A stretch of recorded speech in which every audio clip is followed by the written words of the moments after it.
Salam Radio, 106.2 FM. Good evening. Welcome to the Tech Factor, live on Salam Radio 106.2 FM. I'm Akil, bringing you the latest in technology and cybersecurity. And joining me in the studio are my two comrades, Faze. How are you? I'm good, thanks. How are you? Yeah, good, thank you. Good to see you suitably defragged. If you're watching us live right now, by the way, look at his shirts. Wow. I think this is like a tribute to, like, Hitman. This is going to be my Tech Factor shirt. Wow. Yeah. Well, if I hadn't gone to this event today that we've just been to, I've actually bought a bunch of T-shirts just for the Tech Factor. You'll see them over the next few months as well. And also, of course, our resident cyber guru in the building is Joel. How are you? Yeah, very good, thank you. How are you? Excellent. Yes, thank you, sir. Good to have you back in the studio. And we also have an empty chair, which you can see if you're watching us on streams. And we're missing one of our most important people, our very own Cat 6 cable. Shamputer, aka Sham, aka Sham Software, which we've tested with AI. That's a show coming up soon, hopefully, where you'll see how Sham has made a version of Sham using AI, and now he's officially an AI agent. Isn't that right, Sham? Oh, he's not here. Okay, so tonight we delve into a pressing issue. Cyber hits UK retail, and how safe is your data? Recent cyber attacks have shaken major UK retailers, raising concerns about the security of personal information. So tonight we're going to explore what happened, why it matters, and how you can protect yourself. Unfortunately for us, we also do have a cyber expert here with us in the name of Joel. So this is going to be great to get his insights. Now, as you've been aware, it's been right across the national and international news. In recent weeks, prominent UK retailers have fallen victim to sophisticated cyber attacks, namely Marks and Spencer. They suffered a 3-week cyber attack, disrupting online orders and meal deal offers. The attack exploited a vulnerability by tricking M&S's IT help desk into revealing employee loggings. I mean, that is just staggering. Then we had Co-op. Hackers accessed and extracted personal data from one of its systems, affecting a significant number of its more than 6.2 million current and past members, followed by Harrods, also targeted, though specific details remain undisclosed about that. Now, these incidents highlight the vulnerabilities in the retail sector, which handles vast amounts of consumer data and often operates on outdated IT systems. With Joel, when this news broke, what was it like in the cyber world for you? Well, it's been an absolutely extraordinary month in the cybersecurity industry. Obviously, we've been talking a lot about the attacks, the ongoing attacks, and the fact that they're still not recovered from this as well. I couldn't find any evidence today when I was researching for the show that there's any kind of press release or statement from Marks and Spencer saying, "Hey, everything's okay now and we're underway." And it's been a couple of weeks, hasn't it? It's been it's been more than 10 working days, and this thing's like 3.8 million pounds per day this is meant to be costing them, and, wow. and it's still ongoing, not to mention sort of the 5 million that's been wiped from their market value as well and things like that. So it's got catastrophically huge amounts of monetary loss for this company as well, which is extraordinary. And what's interesting about that as well is, of course, we've got M&S, huge retailer here in the UK, and Co-op. And I was kind of surprised, Faisal, that Harrods were also affected. But then I was thinking, I shouldn't have been, because if you look at some of the large corps in the world, they've got outdated systems, haven't they? Yeah, but even if you look at banks, financial institutions, they get cyber attacks daily. Look at law enforcement agencies; they're constantly getting cyber attacks. And also you've got healthcare. I mean, look at what happened with the NHS with the ransomware, when all the systems were taken over and held hostage. And I was looking at this earlier on, and it actually cost the UK economy around about 65 billion annually in cyber. Wow, that's a staggering number. That's both direct and indirect costs. Wow, that is, and just to add to that, I mean, the UK retail sector has seen a surge in ransomware attacks, with 74% increase in Q1 2025 alone. 74%. Yeah, we've covered this on the show previously. If you want to watch any of the shows, they're all available on YouTube. And we looked at where Amazon Web Service was now recording like 1 billion attacks a day or something ridiculous, and it had gone up so much. And they were sort of pointing the finger at AI and saying, well, people can sort of do more research with sort of AI models and things like that to form these kind of attacks. But what we need to remember is this was like this particular group that's been sort of had the finger pointed at them, called Scatter Spider, that have sort of apparently meant to be allegedly sort of the reason that this attack is. They're the same people that also attacked the MGM Resorts and the Caesar Entertainment in Vegas as well. And they did that in a very similar way. And it's kind of like grassroots. It is targeting the human. And again, it's that one of the weakest points in your cybersecurity system, in your any security system, is the human element side of it. And that's exactly what they've targeted again through these retailers. And absolutely spot on there, Joel. And you're right. Any type of system or a process that you create in an organization, the failure point, I guess, is definitely the human element. You can make a really robust system, can't you? You can make a really robust process in an organization or a business. And, this is what we want to achieve. This is what you need to do to achieve that outcome. Mm-hmm. But if it's a human in that decision making process, I mean, me and Joel have got some history here where we worked together. There was a pretty decent, I'd say, fairly foolproof system in place. But every time there was a customer complaint, it was human error. Yeah, it was, yeah. And I guess, and this is why you have organizations, what they do is they inform the employees, they give them examples about phishing attacks. And so, for example, they'll say, this is a scenario, if you get this, you need to be suspicious, blah, blah. 2-3 days later, something goes into that person's inbox, and that person then clicks on it, opens it, and then they get a message saying, well, you've just not followed protocol, this has been flagged, this is going to go to your manager, we need to speak about this because this is a security incident. And that is in many ways trying to train that human not to do something which they shouldn't do, irrespective of how it comes towards you, right? Yeah, you're exactly right, but you have still got that ability to pressure that person, to talk to that person and manipulate that person into panicking, to making poor decisions. People want to shortcut things.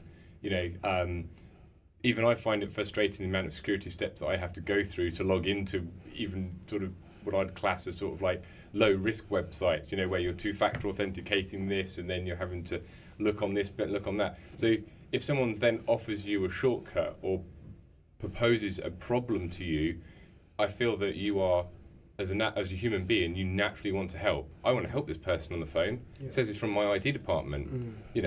Who would call me up, little old me, who would call me up and try and scam me? This has to be someone from my IT department. Yep. I want to help them. I don't want to look like the type of staff member that, is prohibitive in any kind of way or builds walls up. I want to be cooperative with my colleagues, even though that they're pretending that, that they're not your actual colleagues in real life, sort of thing. So It really plays into those feelings. And if I can make you panic enough and say, oh, but you locked out your system, I really need your username and password, because there's going to be a massive issue and you're not going to be able to work, and that immediately puts you under panic and pressure. It makes it personal. Yeah. And I can then manipulate you into giving me your credentials. I can then get from you then at that point your two-factor authentication, and once I've got you in that situation, I can then take over your machine. And what we're seeing, and just to add on to what Joel's saying, Faze, is that there's a huge amount of YouTube videos now with different people. Scammer Payback being one of them, and loads of others, where they are showing you this is what's happening, and they're on the fight back. They're trying to reverse access those systems to not just highlight that crime is taking place, but also then to take that data away, report these people. What I find when I watch those, when I first watched them, I was thinking, I was gobsmacked that this is happening. Then I was thinking how sophisticated some of this work actually is. It's clever. Then I'm thinking, what would I ever be in that situation? And I'm thinking, maybe I wouldn't be the person who'd ring somebody and say, if something's gone out of date, can I need to reverse charge something. I don't think I'd fall for that. But what Joel's just described, that I think could happen to almost anyone. Yeah, I think you're right. And I think that if you are a staff member that doesn't necessarily contact your IT department on a regular basis, you're perhaps not experienced in the correct policies and protocols that you should be following. So again, this is something that can be exploited. And I think that with the amount of people that work in these places, you've all got LinkedIn profiles, Facebook profiles. I can find out, who your friend is at work, or your manager at work, or your manager's manager, or your IT person. I can find all that information out in the morning just by looking at LinkedIn and seeing who you're connected to. And at that point, I can formulate whatever story that I want, sort of thing. I can call up and say, oh, I'm Shamshad, whatever. A close friend. He can't come to the phone right now, but he's locked out of his laptop or whatever it might be. Yeah, can you help us? Yeah, can you help us? Wow. I can come up with any A scary thought. What about you? Have you been in that type of situation where your password has been compromised, or you've spoken to a company or an organisation where they're trying to offer you help with your system? Do let us know. You can call us on 01733 602 133 or text the show on 07411 191062 or comment on the live stream. Now, according to the UK Cybersecurity Breaches Survey in 2025, 50% of businesses reported experiencing a cyber attack in the past year. Phishing remains the most common threat, affecting 93% of businesses that experience a cybercrime. And ransomware incidents have doubled, now impacting 1% of all businesses, equating to approximately 19,000 companies. And when I was doing some research about this topic, when I saw these numbers, the only conclusion I've come to, Faiz, is that this is also its own industry. 100%. I remember, I don't know if you remember, I think last year or something, we had a show where we were talking about that incident where someone impersonated an employee, and on a Teams call, they defrauded them. Oh, yes. I can't remember the exact scenario. Yeah, they used AI, AI, to do a likeness of like a CFO or something. Yeah, exactly. Yeah. So you've got all these tools available now. In the past, the tools were available, whether it's password cracking or whatever it was. But now, as the tools are getting more and more sophisticated, and also to purchase those tools, that's an industry in itself. The people are creating those tools, selling them on, and then you've got organized crime gangs who are targeting specifically small businesses, medium-sized businesses.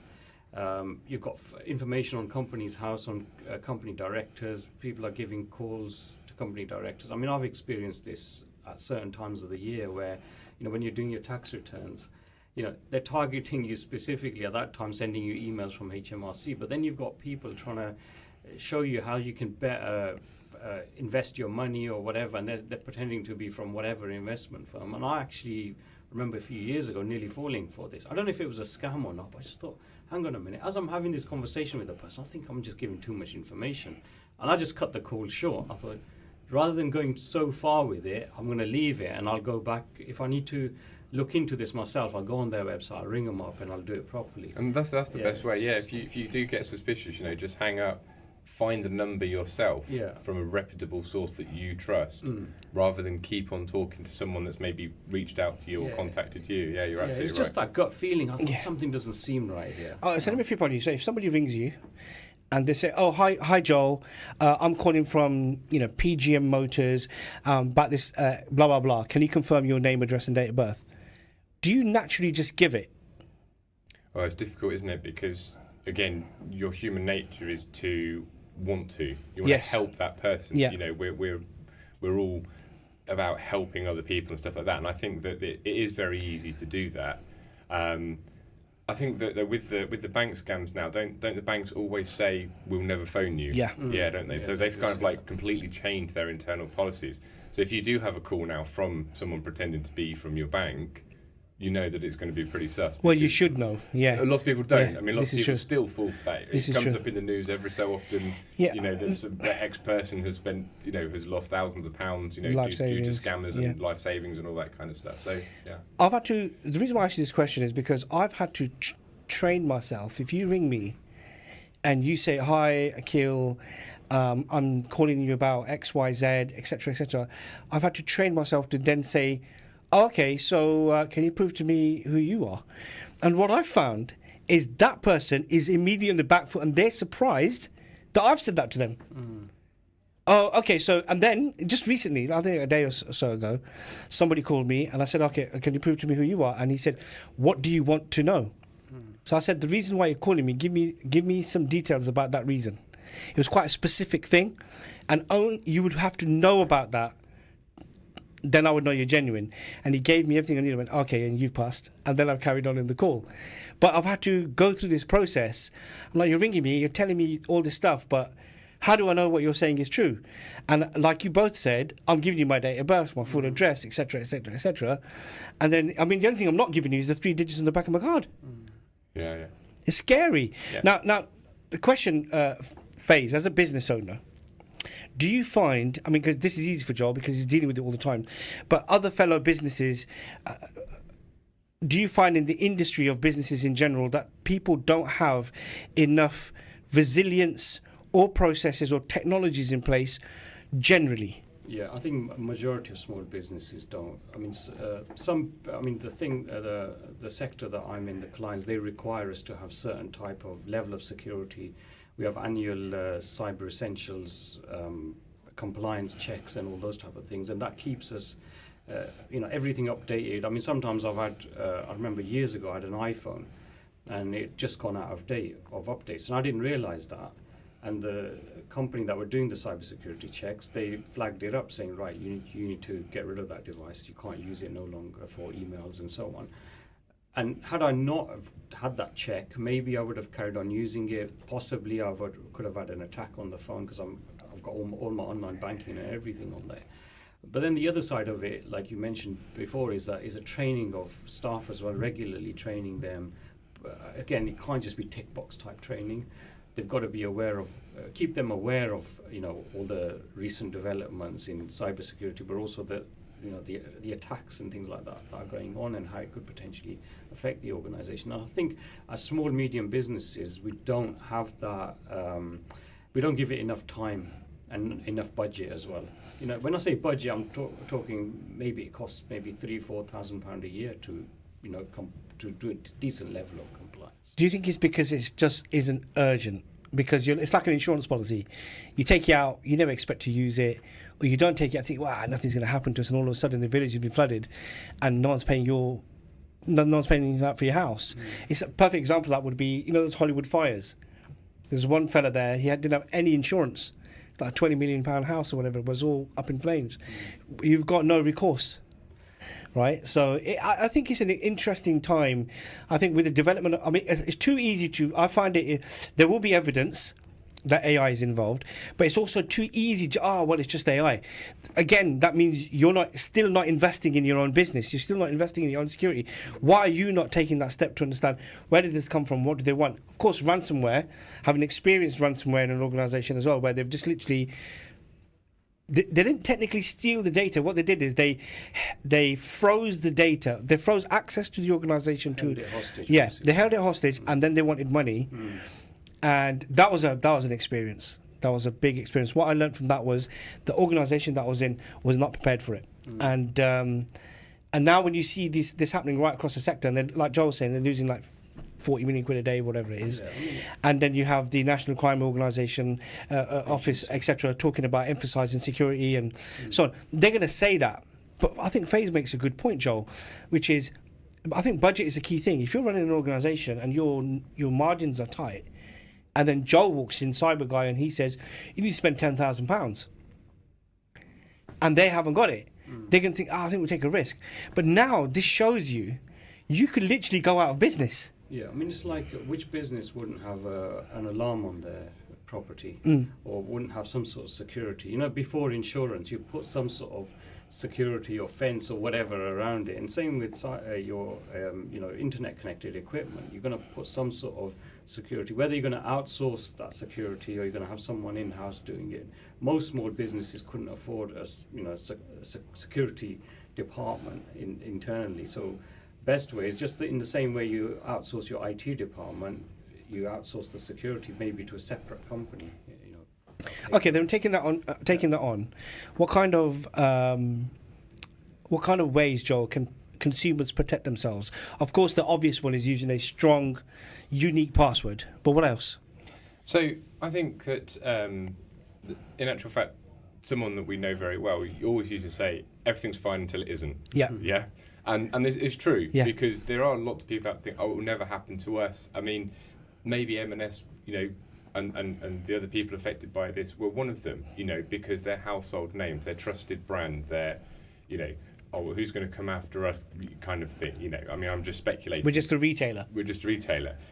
What I've done before in previous engagements with people from small business to large businesses is we get everyone in the same room from the company that matters. So we have sort of CEO level, we have sort of marketing department, any PR department, technical departments, and we run a ransomware simulation day.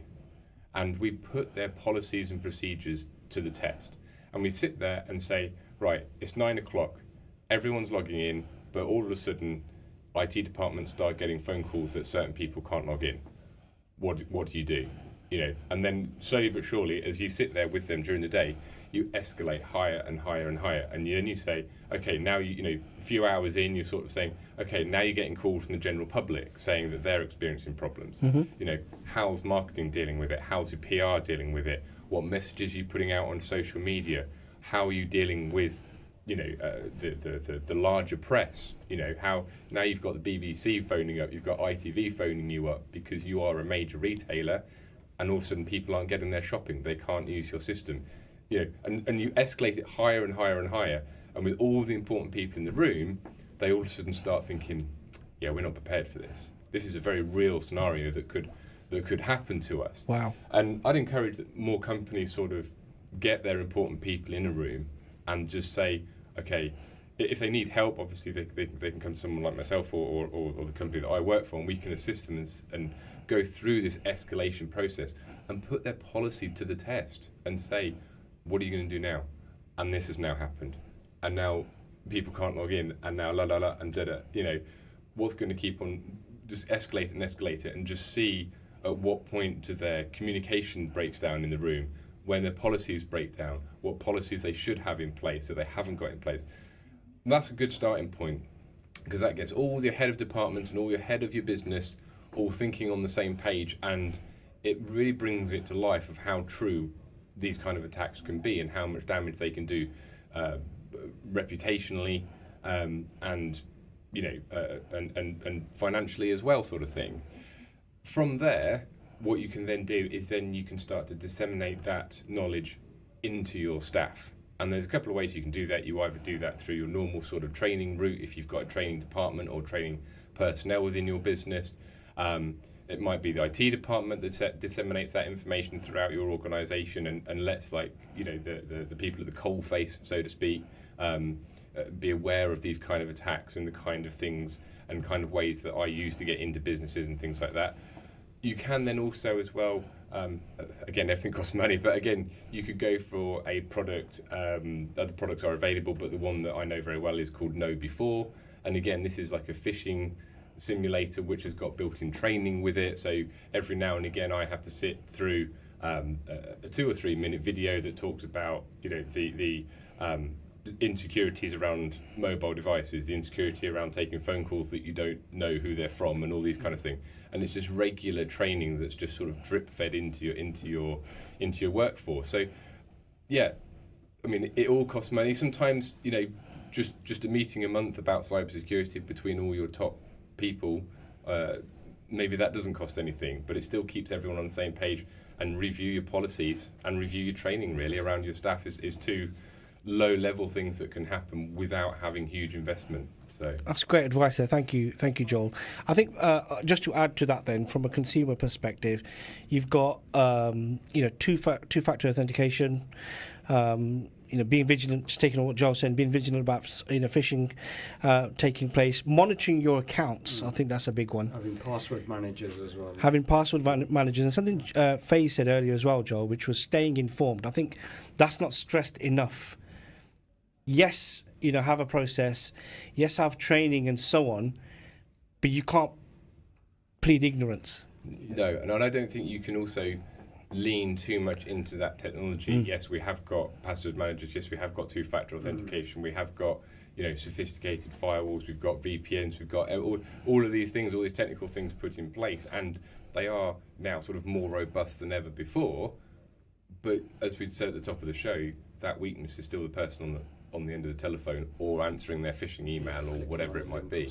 No, that's really good advice. I think if you have a question or something you want to put to Joel, you can text the show. You can find us on social media: Facebook, X, YouTube, Twitch, or you can text us on a number that I can't see right now. I should really know off by heart. I've been doing this for so long. You can call us on 01733 602 133. See, I knew the telephone number. So cybersecurity is a shared responsibility. That's what we're saying today. While businesses and governments work to strengthen defences, we as consumers must remain proactive in protecting our personal information. That's the first half of the show, the main topic that we've been discussing this evening. I hope you've learned something this evening as well. But of course, you can always get in touch. You can text the show if you need to know anything more specific. I think the main key elements here is, take cybersecurity seriously. That's the bottom line here, isn't it? Definitely. And on the other side of the show, we're going to have, I'm really looking forward to this, quantum quiz. Joel versus Face. Stay tuned to Salam Radio after this short ad break. Kashmir orphans relief trust code आप ही के अतियात से हजारों यतीम बच्चों की जिंदगियां बदल रहा है। इस रमजान मुबारक में अपनी ज़कात, सदकात, फितराना और अतियात कोर्ट को दें। नेकी और खैर के इस अमल में आपका हिस्सा अल्लाह पाक कबूल फरमाए, आमीन। Code Educational Complex, Jatla Road, Akhtarabad, Mirpur Azad Kashmir, UK Office 0300 123 777 court.org.uk. Whether you're eating in or ordering for collection or delivery, Big Mouth at 349 Lincoln Road in Peterborough is the place for all the family favourites you know and love. But now it's even better, as loaded fries, grilled and smashed burgers, peri-peri strips and wings have been added to Big Mouth's mouth-watering menu of pizzas, chicken and so much more. Call in today, order for delivery via Uber Eats or call 01733 201020. Big Mouth's open 11 till 2, 7 days a week. Busy Bunnies Nurseries is where children grow and thrive. It's where your little ones will enjoy expert care, engaging activities and a warm, welcoming environment. Busy Bunnies Nurseries also provide great learning experiences in exceptional indoor and outdoor settings. So when looking for a loving, fun and safe place for your child, visit at 627 Lincoln Road, Peterborough, now with additional parking, or online at busybunniesnurseries.co.uk. Call 01733 897799 to book your visit today. Busy Bunnies Nurseries, where children hop into a brighter future. It's healthy, nutritional and halal. It's The Lads, your first choice for burgers, pittas, wraps and flame-grilled lamb chops and peri-peri chicken. Now with 5 fantastic new flavours, plus sides, grilled salads and milkshakes too. Open daily from 11:30 until 11 p.m. Call in at 15 Cowgate in Peterborough.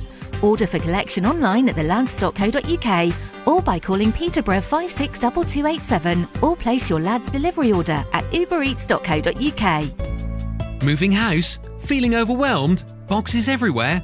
Ivat Self-Storage can help.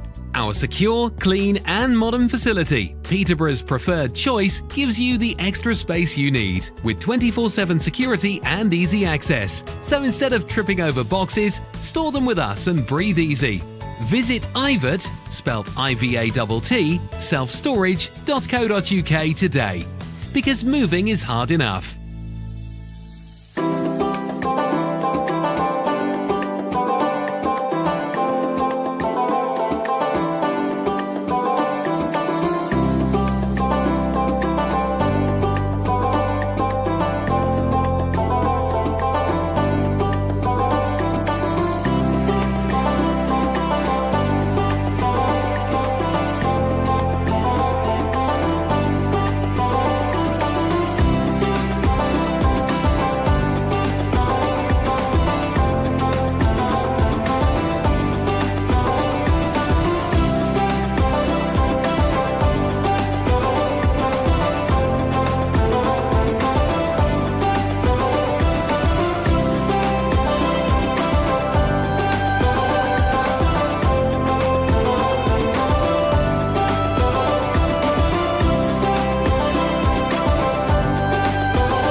Peterborough's community radio station, Salam Radio, 106.2 FM.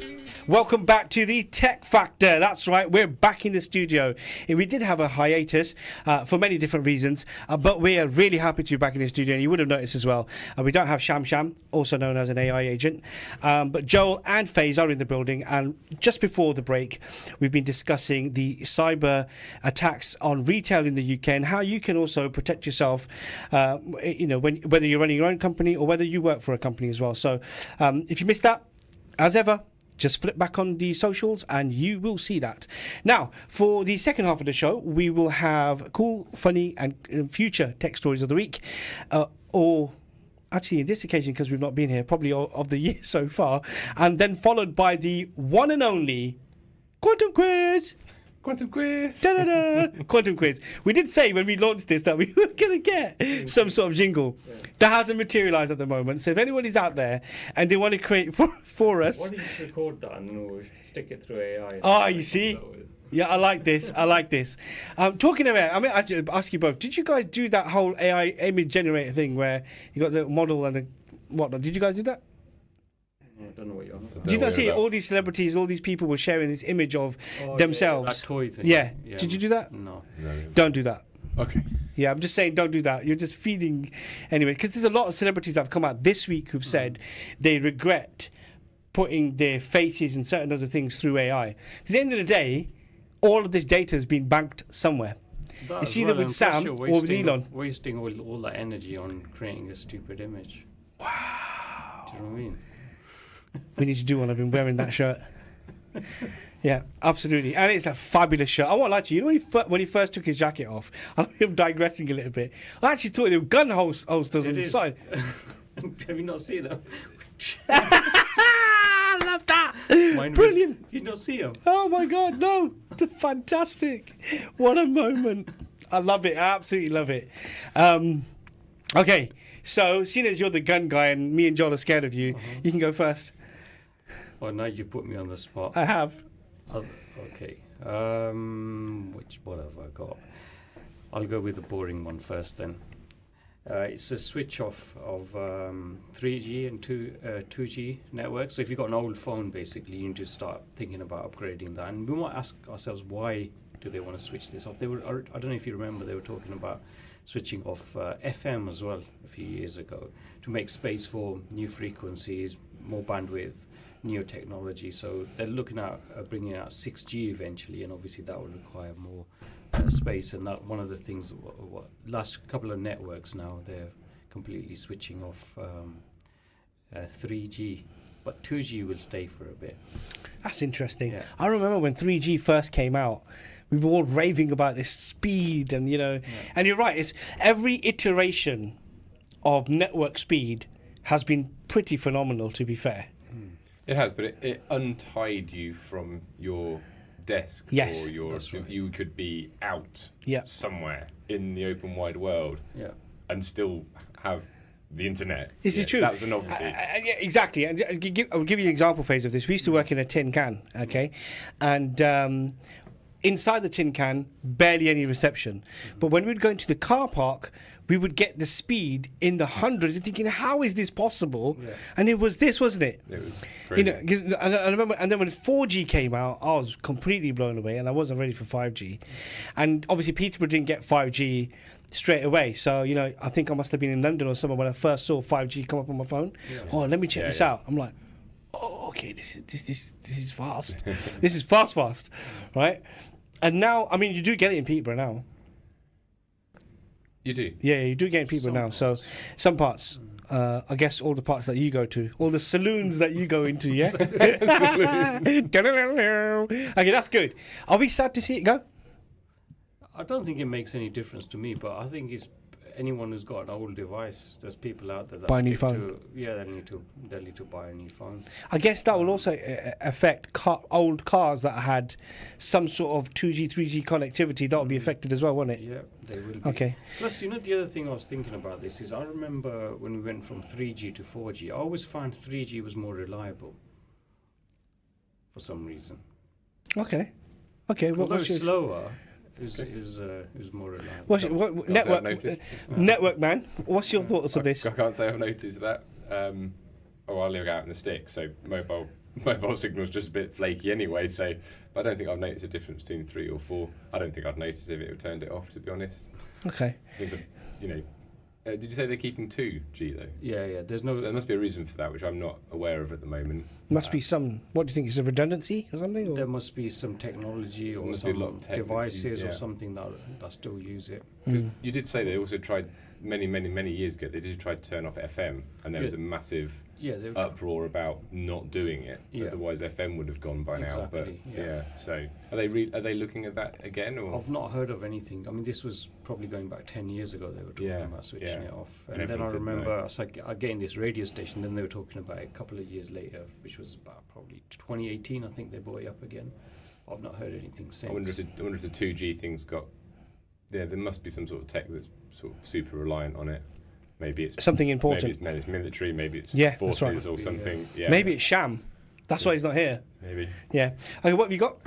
Actually, it was one of the things that you have just touched on, but we're going to go into a little bit more detail. So my first opening cool and fun story of the week is actors regret selling likeness to AI. Yes, it is. Very good. So this article is from the Futurism website. It says actors are horrified as they learn what selling their faces to AI actually means. So back in the early 2020s, people were not quite sure, and in actual fact, the South Korean actor that they talk about in the article, Simon Lee, he discovered that his image was being used to promote dubious health cures on social media, TikTok, Instagram, and due to the terms of his contract, found himself powerless to have these misleading videos removed. Similarly, British actor Connor Yeats, who signed a 3-year deal with an AI company for only $5,240. What? Yeah, it's not a lot of money either. Later, found out that his likeness was used to promote a new president that came to power in a coup in 2022. So again, their likenesses were being used for some really shady stuff. Wow. That they were completely powerless to take down and do anything about. Wow. Now, I know, I read about this last week, just attaching a little bit to what you just said there, Joel. There's a website, and they had a Telegram channel, and it was an AI tool. This Telegram channel had 24 or 76,000, or 124,000 people inside this channel, and there was an AI tool that was creating using real people's faces and making deepfake porn. Yeah, crazy. And Horrible. The article that I read, and the newsreader who was also sharing this, what was quite staggering was the sheer number of people wanting to join this, and the content they were pushing out. And I can kind of get that, but I guess in many ways, a lot of people are pretty powerless when it comes to AI. It looks like at the moment, doesn't it? I think that the article goes on to talk about obviously what happened with Taylor Swift and Scarlett Johansson and things like that, and the fact that they have had demeaning deepfake videos made in their likeness, and they have obviously got the means to do something about it. But the crux of the article is there's people out there that have voluntarily sold their likeness into these AI models and then being used for more illicit purposes or illegal videos and things like that they're not happy about their image being used. And it's those people that are unfortunately completely powerless to do anything about it. So I think that if you've got the ways and the means and you've not actually agreed to sell your likeness to some of these deep fake sites and things, I think there is some recourse, but once the genie's out of the bottle, it's out. It's out. What have you got? I think I was just going to touch on that point. That incident with that particular company, I think from what I've read, is that they actually have some sort of guidance on what those videos can be used for. Because I was actually looking at that company just for research purposes, see what can potentially be done. And it seems like it might have slipped through the net or something in terms of how that video could be used. But when you say $5,000, it doesn't seem like a lot. Doesn't seem like much, no, but you're absolutely right. I mean, some of these actors as well, if they're actually part of if they're non-union actors, I think that if you are part of a union you can help, the union can help fight your case and all these kind of things as well. So actors have various ways and means of getting content removed from the internet. But if you are in precarious financial situation or enticed in some other way into signing contract, you really got no leg to stand on, unfortunately, when it comes to you having sold your likeness and then having it used for things that you don't want it used for. Wow. Face? Okay, interesting one I found was that there are people that are actually refusing, a lot of people out there refusing to use AI. I know we're all into it. Never used it. Never used it, yeah. I mean, there's certain things that I think, that thing that you were talking about, when you submit and then it creates a little toy picture of yourself. That thing I refuse to do. We're still doing it for you after the show. And the only time I'm using AI is if it's for actually a productive purpose. I can't just justify just using it, because purely from an energy point of view, I just think, we're actually using a hell of a lot of energy on what, creating some random image. Mm-hmm. Is it something we should do from a ethical point of view? That's an interesting thing, isn't it? Ethical. Yeah. Ethical point of view. As I'm getting older, I'm thinking about these things more deeply. So as are you disabling your own internal 3G? Are you? Okay, that's interesting. Where do you stand on that, Joel? Well, in actual fact, I know Chad is your best friend. But in an article on Green Matters, even saying please and thank you to the chatbot is costing tens of millions of dollars. That's insane for the industry. Wow. And not to mention, massive amounts of carbon emissions as well on top of that. So again, back in the day, you'd have been told what each Google search costs. But now we're, if you think every time you type something into an LLM, and then hit enter, and then it replies, and then you type something else and you hit enter. Every time you hit enter, there is an exchange of power that has to happen somewhere. That processing power and sort of thing. It says that a survey in the US said that 67% of all AI users are polite to chatbots and things. They will use please and thank you and all, and hello and goodbye and all this kind of stuff. And actually 18% of those are cited as saying that they do that to protect themselves in case of a possible AI uprising. So if you said please and thank you to your LLM, you're less likely to be enslaved and turn into a battery, I guess. Wow. I don't think the AI will ever even take that into account. When the time comes, you'll say, that's it, your time is up. I've got a question for you. Did you guys see this video? I think it was in a laboratory, and there was a scientist there, and there was a robot, and the robot loses control and starts smashing everything up. Have you seen that? Yes. Okay, that frightened me. Yes, that was on. I can't remember the name of the famous robot place, wasn't it? And it was just. Boston. It was trying to whack everything, Boston, smash everything, and the human runs away. And I looked at that and I thought, oh my God, everything. I've got a friend of mine. He is the most analog person you can ever meet. Okay, and he was like, "Oh, they're going to take over, blah blah." And I was like, I could just hear him in my head saying, "I told you," and it frightened me. Just seeing this. But if you say please and thank you, you'll be all right. Yeah, if you say please and thank you, you're all right. Be polite to it. It's okay, please don't hit me this time. And then it just turns, and it won't hit him, obviously, because he's been in the saloon. It'll be you or Sham, and it hits. But I mean, it just looked violent. We're heading towards a prayer break right now, and we should be back in about 4 minutes. So do stay tuned on Salam Radio 106.2 FM. We're heading towards Maghrib Azan right now. But after that, we will be You're listening to Salam Quantum Radio, Quiz. and it's now time for Maghrib Azan. This Azan is sponsored by Children of Adam, changing lives in Peterborough and across the world since 2013. Allahu Akbar, Allahu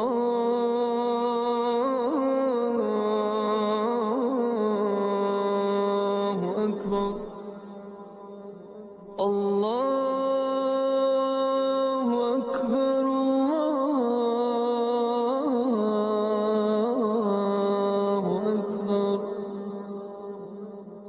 Ashhadu an la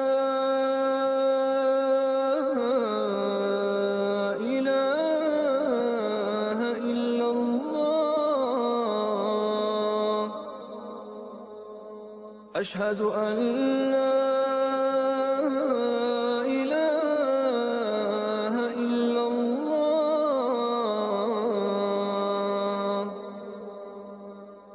أشهد أن محمد رسول الله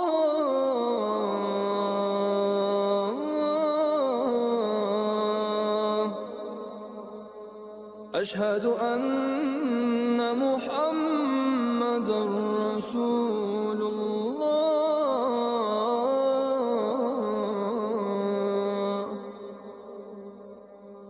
حي على الصلاة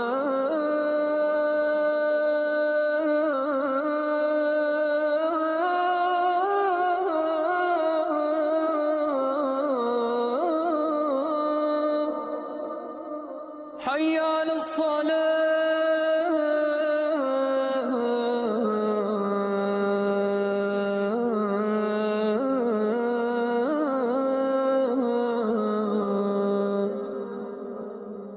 حي على الفلاح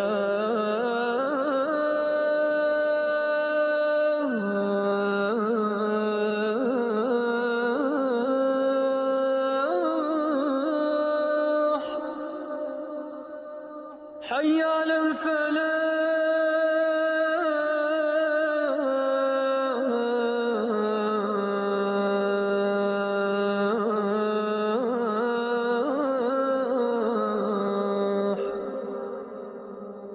الله أكبر الله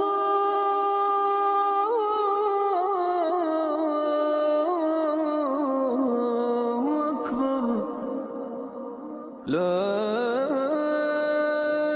إله إلا الله. This dua is sponsored by Chicken Valley, flavour that rules the roost. الله أكبر الله أكبر لا إله إلا الله. اللهم صل على محمد وعلى آل محمد كما صليت على إبراهيم وعلى آل إبراهيم وبارك على محمد وعلى آل محمد كما باركت على إبراهيم وعلى آل إبراهيم في العالمين إنك حميد مجيد. اللهم رب هذه الدعوة التامة والصلاة القائمة آت محمدا الوسيلة والفضيلة وابعثه مقاما محمودا الذي وعدته. اللهم آتنا في الدنيا حسنة وفي الآخرة حسنة وقنا عذاب النار. اللهم بك نحيا وبك نموت وإليك المصير. رضينا بالله ربا وبالإسلام دينا وبمحمد صلى الله عليه وسلم نبيا ورسولا.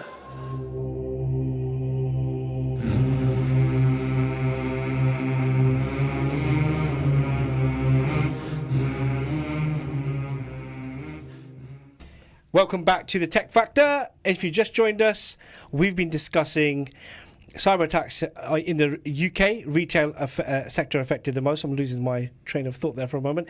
And we're just going through the cool stories of the week. One more each, please, gentlemen. Face? The other one that I've got is there's some new scanners which are going to revolutionize the way cancer patients are diagnosed. So it's going to basically speed up the rate at which cancer is detected. I thought that was pretty cool. Joel? It's very cool. Yeah. I've got a bunch of other AI stuff, but I've done that to death a little bit today. So what the other one I'm going to come up with, which I saw, was Microsoft co-founder Bill Gates has announced his intention to donate 99% of his $108 billion fortune over the next 20 years. Correct. To the Gates Foundation, and then the Gates Foundation will wrap up in 2035. Warren Buffett has also donated a significant amount of money to this foundation. And did you know that Bill Gates, once that donation goes through, will be, and this is what they're saying according to their sources, this will be one of the highest ever donations in history. So he'll be one of the most philanthropic persons in history. Now, is it because billionaires are all of a sudden not cool because of how the world has changed since we were last on air? I don't know, but you know, this must be coming from somewhere that all of a sudden these people of huge wealth are all of a sudden thinking, yeah, this isn't cool. I just want to get rid of it and help other people put it into various foundations and, you know, not be the richest man in the graveyard sort of thing. To be fair, Bill Gates has done that for a long time. He's done it a long time. Yeah. No, don't get me wrong. Absolutely. In many windows. You know, he's nearly. Oh my goodness me. God. Okay, we're gonna. Oh, it's going so well. I'm gonna develop this with you guys. Brilliant dad joke over there. Fantastic. Right, now the time. Quantum quiz. Quantum quiz. We're back. We're back. So, usual rules. Today is Faze versus Jules. I'll ask 20 questions to each of them if we can fit in a minute. Can one of you bring up a stopwatch, please? So, Joel, could you set it up? So I'll ask Faze questions first. Winner takes it all tonight. We're missing Sham. Now, previously on Quantum Quiz, Faze has been the absolute Faze GPT of everything. But tonight... We've only done it once, haven't we? No, we've done quite a few, actually. Yeah, it's when you just didn't care about us. Anyway, let me know when you're ready. So when I start talking, then you hit start, okay? Yeah. What are the main differences between eventual consistency and strong consistency in distributed systems, and where would each be preferred? Don't know. What was even that? I don't know what you're on about. I know what a distributed system is. That's about it. Oh my God. It's out of my area of expertise, mate. That's very general. Right, question That's 2. real general knowledge. Just stop. We're going to restart. I just want to say, I'll tell you why I'm restarting, because it's the way you said dunno. It just threw me off. I can't even ask you any more questions right now. Oh, dear. Okay, so question 2. How does the CAM theorem impact the design of cloud-native applications, and what trade-offs must developers consider? Mate, you're going to get this answer. I don't know. You don't know? Okay, cool. I told you. I thought this was general knowledge. Oh, it's general. Yeah. Could you cream these like last time? I thought to myself, today I'm going to get him back. Okay, question number 3. I can't even look at my phone. Explain the concept of container or... What? It's gone. Okay, 4. In what ways can a side channel attack be executed, and how can modern processors be protected against them? Side channel attack, that's normally when something's plugged into a device, and there's some sort of CPU protection thing that you can switch on. I don't know what it's called, but okay, something along those lines. Yeah. Cool. You don't even know the answer. No, I've got so much water. I've got the answer. I've got the answer in front of me. Was that right? No. I've got so much water in my eyes from laughing. Okay, describe how BGP, Border Gateway Protocol, route hijacking works, and what mechanisms exist to mitigate it. No. I think Joe should have that question. How do blockchain consensus algorithms like proof of work, proof of stake, and Byzantine fault tolerance compare in terms of scalability and security? No idea. I know what 2 of them It's are. not relevant, but you've been at it now for 2 minutes, so...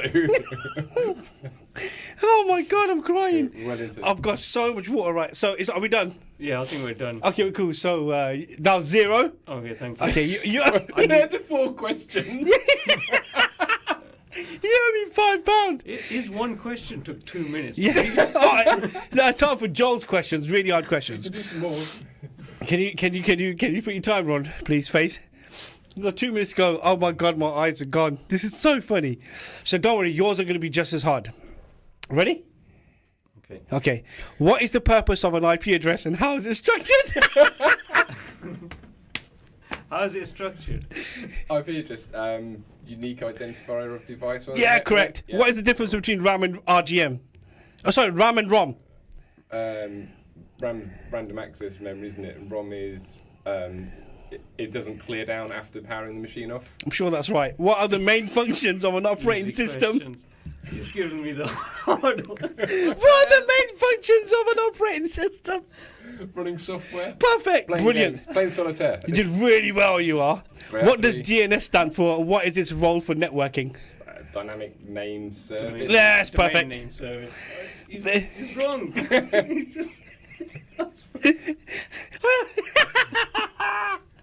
What is the difference between IPv4 and IPv6? Correct. What is firewall? What is a firewall, and how does it protect a network? A network. Firewall, isn't that when things get set on fire, it turns the sprinklers on, yeah? Yeah, perfect. Yeah, perfect. Perfect. Okay, really hard question. What is fishing? How can users protect themselves from it? Fishing is when you put a hook on a line and chuck it in a river to see if you can catch some fish. And to protect yourself from it, you don't walk too close in the back cast, otherwise you could get hooked. Perfect. Yeah. And that is it for Quantum Quiz. Dun, so dun, dun! unfair. He said it's so fair. Look, listen, I asked you both hard questions. Really hard questions, okay? So on the result of tonight on Quantum Quiz, Jules has won. Well done, Jules. Well, thank you. Yeah, I think it was 4-0. I'll see you next year. Basically, what happened was when I asked you that first question, and when you calmly just went, "Oh, I don't know," that was it. And all this water in my eyes, I couldn't even look at the questions I was anymore. shocked at the question. And I ran out of time now. Thanks, guys, for today. We'll see you in a couple of weeks.